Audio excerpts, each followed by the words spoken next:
Почитувани организатори и учесници на конференцијата за изборни реформи, перспективите на македонските избори.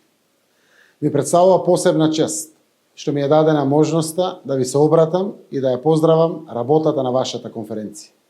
Уверен сум дека од вашиот придонес ќе произлезат конструктивни насоки за законската и институционалната рамка за изборниот систем на транспарентна и инклузивна основа. Бидете уверени дека јас, како премиер и владата на Република Северна Македонија, со најголемо внимание ќе ги проследиме и анализираме согледувањата што ќе дојдат од сите вас. На тоа не образуваат и препораките на ОПСЕ ОДИХР и Венецијанската комисија, кои за оваа тема беа во насока да се отвори сеопфатна дебата.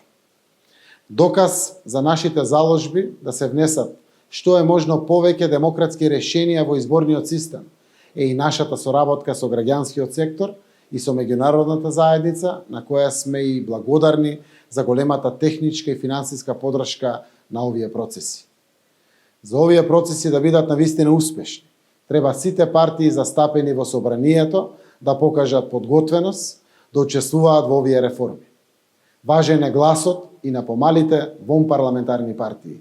Секој конструктивен глас треба да биде слушнат. Како и секогаш, отворени сме за диалог, во полза на максимално демократизирање на изборните процеси во Република Северна Македонија. Низ дебата и анализи да ги добиеме најдобрите насоки за модел и законски решенија кои ќе бидат најсоодветни за нашата средина, за да ја зајакнеме парламентарната демократија со народни представници кои ќе ги застапуваат интересите на различните заедници во нашата земја. Гласот на граѓанинот е сршта на демократијата, а учеството на граѓаните во носењето одлуки се реализира преку представници избрани на избори.